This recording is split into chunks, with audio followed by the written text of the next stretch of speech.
Topic po natin para sa mga umiinom ng amlodipine. Di ba? Sinabi ko sa inyo, favorite ko itong gamot para sa may high blood pressure, malakas siyang magpababa, may generic pa nito. Pero syempre, hindi rin naman para sa lahat ng tao. So, ituturo natin ano benefits ng amlodipine, kanino to binibigay bukod sa high blood, at ano yung mga precautions, ano yung mga side effects, at yung mga medyo bawal gawin kung kayo ay naka-amlodipine.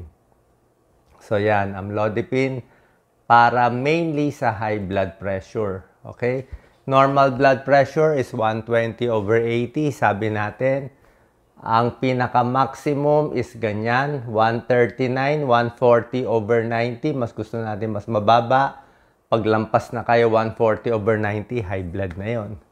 Kung ganito, 160, 180/100, super high blood na yan. So, pag ganito katataas, mas maganda yung amlodipine. Mabisa, malakas siya. Okay? Yung amlodipine, calcium channel blocker ang tawag sa kanya. Isang pamilya to ng mga gamot, ang ending niya, pin. Okay? Maraming klaseng calcium channel blocker, halos magkakapatid yan, pare-pareho yung epekto. Pero sa lahat, isa sa pinakamalakas para bumaba yung blood pressure, amlodipine, merong felodipine, nicardipine, nifedipine, at iba pa. Okay? So, mainly para sa high blood pressure. Pero sa sakit sa puso, minsan pwede rin. Tsaka sa mga ibang sakit, sa mga artery, minsan binibigay din to. Ano advantage ng amlodipine? Isa siyang calcium channel blocker. Ang maganda dito, usually, karamihan ng tao kaya inumin, hindi nakakahilo, hindi nakakaantok, okay? Sa trabaho, walang problema, nakakatrabaho ka, hindi ka sedated, parang bangag ang feeling, walang problema sa utak, usually. Kahit may hika ka, pwede yung amlodipine. Usually kasi yung beta blockers, mga metoprolol, kung may hika, minsan iniingatan natin. Yung mga may sakit sa puso, wala rin problema, pwede rin ang amlodipine. Yung mga may kidney problem konti, pwede rin yung amlodipine. Yung sa pagtatalik ng lalaki, very important to. Kung magiging impotent pa, wala rin connection. So, kahit umiinom ka nitong gamot, pwede ka magtalik pareho yung lakas ng lalaki.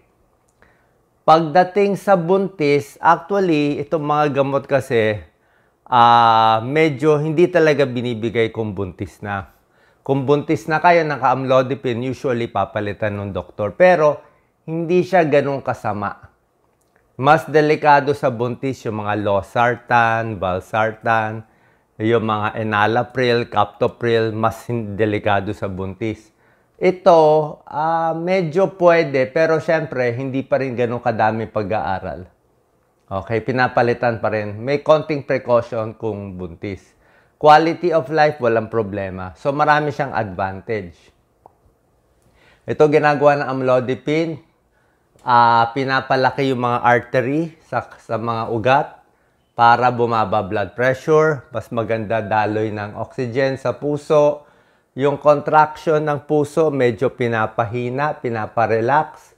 Heart rate, halos pareho. Siguro a little pinapabagal, possible din. Marami siyang advantage. Iwas stroke. Madalas ma-stroke sa umaga. 6 a.m., 8 a.m., 10 a.m. Diyan na-stroke. Pag may amlodipine ka, controlled. Ang maganda sa amlodipine, yung pinaka-epekto niya lalabas within 6 hours to 12 hours. Tapos yung epekto niya up to 24 hours, kontrolado ka.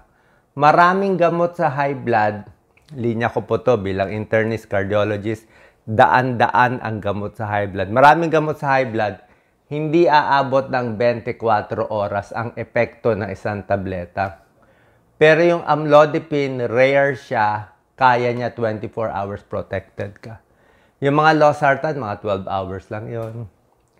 Mga nifedipine, parang 8 hours lang yon. Captopril, mga 8 to 10 hours. Mas mai-save. Sabihin, after that, kailangan uminom ka ulit. Kaya ibang gamot 2 times a day, 3 times a day. Amlodipine, once a day lang.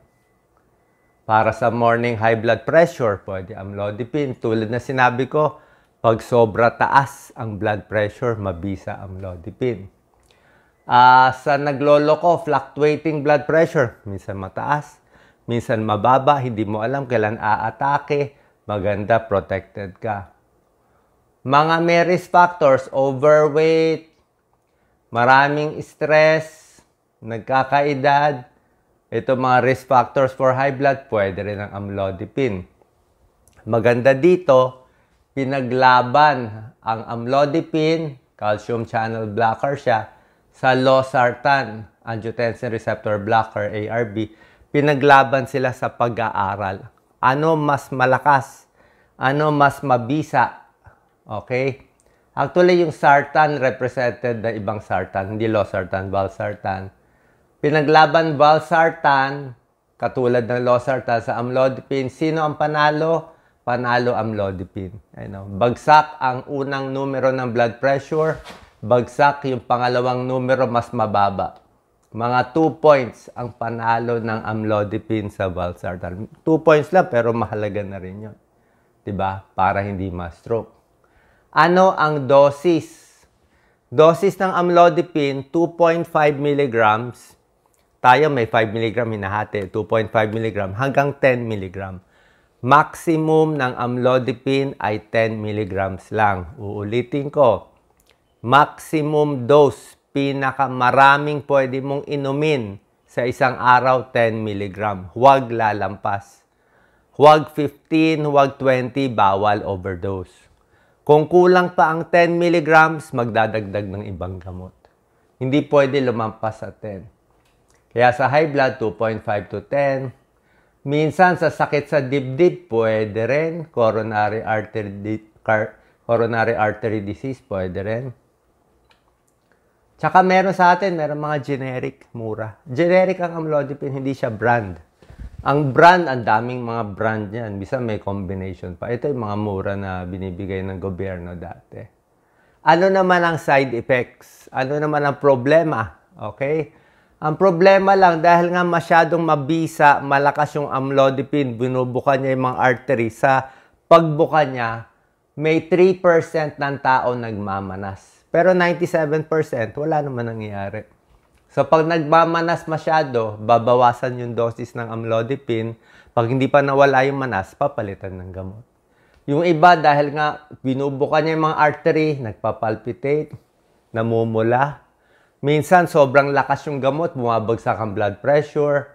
Minsan, nahihilo. Minsan, nasusuka ako, sobrang lakas. May allergy, bihira. Skin rash, bihira. So, ito lang yung mga possible side effect. Kung may mga liver problem, may liver cirrhosis, usually binabawasan din ang dose. Siyempre, tulad na sinabi ko, kung buntis, mas maganda pinapalitan ng ibang gamot sa high blood na safe sa buntis. Depende sa dose ng amlodipine, ito mga side effect, manas, hilo, namumula muka, at nagpapalpitate. Mas mataas ang dose ng amlodipine, 5 mg, 10 mg amlodipine, mas maraming side effect. Mas mababa ang dose, parang ito, sa 2.5 mg, 1.8% lang nagmamanas. Sa 5 mg, 3% nagmamanas. Sa 10 mg, 10% nagmamanas. So, depende sa taas ng dose. So, nakita ko sa inyo, napakaganda nito. Kailangan kumonsulta sa doktor ninyo, sa cardiologist ninyo, o sa ibang doktor ninyo. So, amlodipine, usually 5 mg ang dose niya. Pwedeng half tablet lang, 2.5 mg, depende sa taas ng blood pressure. Pag hindi na control, pwede naman dagdagan. Ngayon, ang tanong ninyo, maganda ba generic? Maganda ba branded? Sa akin, depende sa budget. Kung maraming pera, sige, siguro branded gusto nyo.